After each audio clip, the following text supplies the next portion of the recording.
to talk about the MMIW issue in Northern California. Let's start us off, Sadie. Hello, my name is Sadie. I'm going to be talking about Miranda's letter to Vicenta and Bad Indians. I'm going to read a few quotes. The first one is, "That's how I learned to talk about what happened to me as a kid. I mean, it happens all the time, right? It's not just that we're women, we're Indian women, poor Indian women. The statistics on that are predictable. 34% of us are raped, 1 in 3, and 90% of the rapists are non-Indians." The next quote is, "Now it's all legitimate research, figuring out how many women survive the missions, how many rapes, how many self-induced abortions, how many infancies, the native medicines for birth control, the ravages of syphilis that caused sterility, being sterile, and worse." And then scholars write dissertations. Sexual violence against colonized women is a real field of study, and what happens in the dark confessionals or between the pews is suddenly outrageous. A weapon of colonization, not a shameful wound. Fernando told the priest had an appointment hour to go in there. When he got to the nunnery, all were in bed in a big dormitory. The priest would pass by the bed of the superior and tap on her shoulder, and she would commence singing. All of the girls would join in. When the singing was going on, the priest would have time to select the girl he wanted, carry out his desires. In this way, the priest had sex with all of them, from the superior all the way down the line. The priest's will was law. Indians would lie down if the priest said so.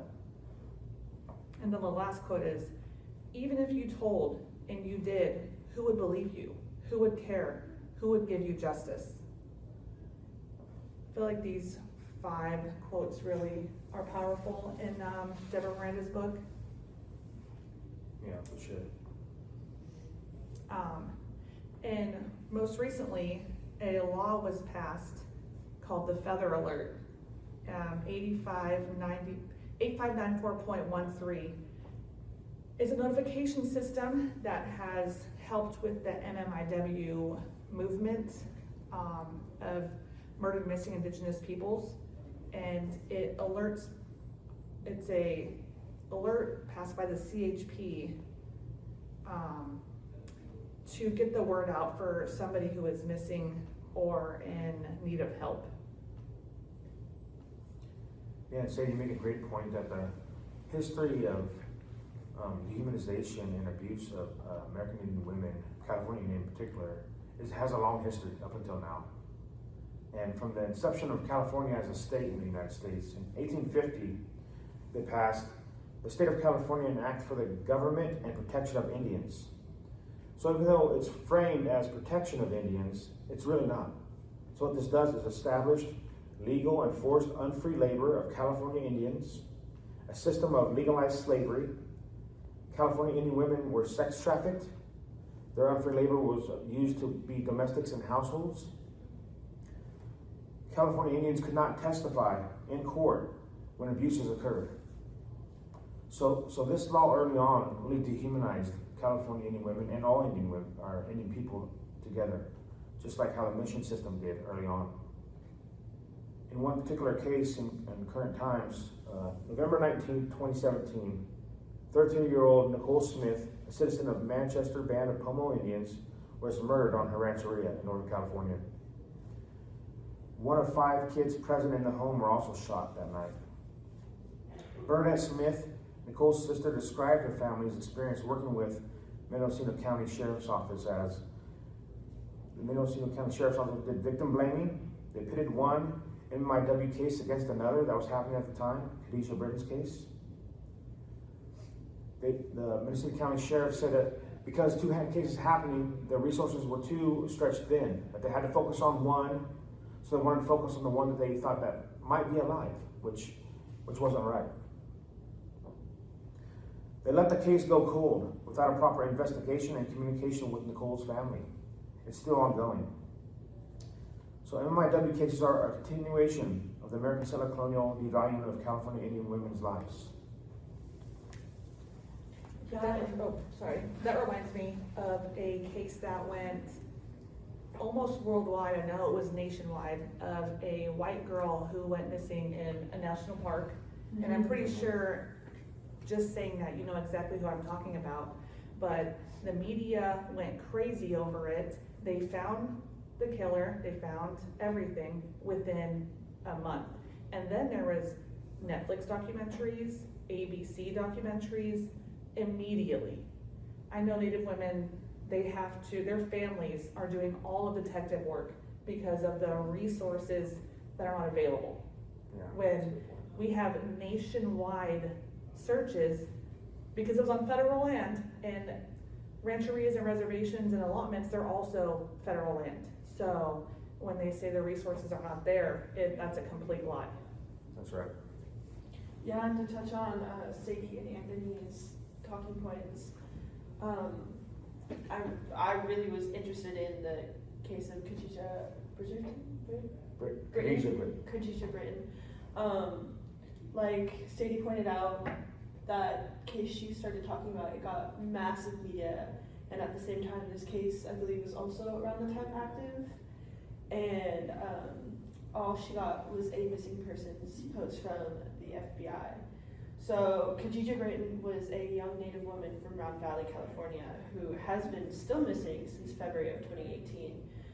Her story brings up a lot of broader crises involving the missing and murdered Indigenous women movement.